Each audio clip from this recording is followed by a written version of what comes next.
Hey everyone, my name is Nora Crone and I'm a violist in New York City, co-founder of the TOE Project for String Players, and a musician's vocal dystonia recovery advocate. In this video, I'm going to be sharing some information about an important concept of healthy technique for string players, which also happens to be a fundamental tool for overcoming dystonia, and it is the principle of the leader versus the followers in any given movement. Before I go any further, if you're new here, you should probably watch at least one of my previous videos where I explain more about the process that helped me recover from dystonia. I'll leave some links down below, but in essence, learning a system of playing called the Till approach with a violinist named Sophie Till gradually changed my brain through movement, and my symptoms slowly disappeared. After 2 years of regular lessons, I returned to professional playing, and now I assist others, primarily violists and violinists, in their recovery. So we all understand the concept of leaders and followers, but what does this have to do with our movements on the instrument? Well, let me give you an example. Can you wave at me? Go on, just do it, no one's watching. You can switch hands if you want to, and you can wave really big or really small. Great. I assume no one had any problems with that. Now, if I asked you, where was that waving movement being led from? What part of your body? What would you say? Some of you might know instinctively, or because you've seen some of my other videos. But if you don't know, it's fine to try a few options and see which one feels the most natural. So let's start with the shoulder. Wave from your shoulder. Well, this feels pretty weird and awkward, so we know that it's not that one. All right, how about our fingers? Clearly not. Wrist? Don't think so, which leaves us with one option, the forearm. If you said elbow, you were pretty close, but since the elbow is a joint, it's actually really more helpful to think about it happening from this chunky part of our lower forearm. Now, what's essential to understand here is that we can vary the size, the speed, and the orientation of this movement, and yet the motor for that movement never changes. It's always the forearm, with the other parts of the arm responding to the forearm. Now, if I wave very big, we can see the larger elements of the shoulder and the upper arm responding, but they're not the leader of the movement any more than the fingers become the leader if I wave very small.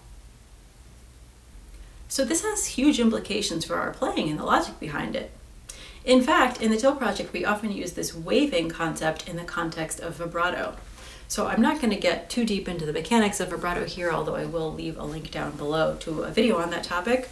But in essence, vibrato is an oscillation of the forearm, just like the wave is the oscillation of the forearm.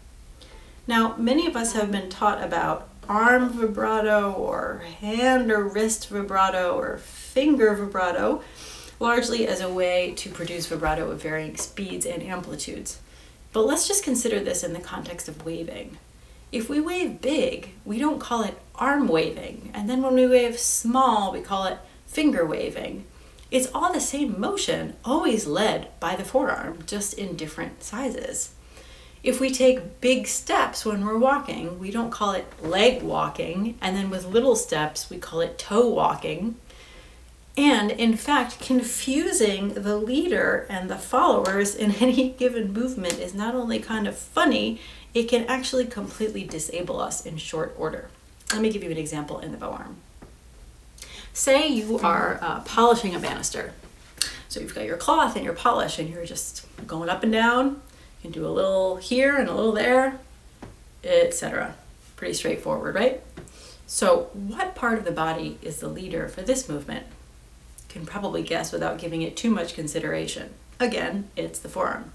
It's actually kind of a slogan in the Till approach. We joke sometimes about making t-shirts or something that say, it's the forearm. But anyway, that forearm is bringing the entire finger, hand, and forearm unit from place to place along the banister, with the upper arm and shoulder following along in perfect proportion and synchronicity. And by the way, if you watched the video I did about moving over the feet and sit bones, you'll remember that that calibrated movement over those fulcrums is also part of the equation. So what we can notice here is that whether my arm is far away or close to my body, whether it's to the right or actually crossing my body to the left, whether my movements are quite large or quite small, if I change direction, it's all the same recipe. And actually, how weird would it be to say, okay, when I clean this part down here, I'm reading from my shoulder, and up here, it's my hand. And my wrist leads on this way on the way down and this way on the way up. And when I make small movements, I do them from my fingers and so on. Actually, if we start thinking this way, even for a moment, we become perplexed right away. We've taken what started off as an incredibly simple and straightforward task and made it endlessly complicated. And if we do it for long periods of time under a lot of stress, we actually stand a pretty good chance of hurting ourselves. So I hope this video has at least given you a few ideas to consider. If I could leave you with just one, it would probably be our catchy slogan, "It's the forearm." Please do me a quick favor. If you liked this video, hit thumbs up. I'd really appreciate it. If you want to know more about dystonia recovery, you can subscribe to my channel. And if you want to know more about healthy string playing in general, you can also subscribe to the Dill Project. My name is Nora Crone, and my website is www.noracrone.com. Thanks, everybody. See you next time.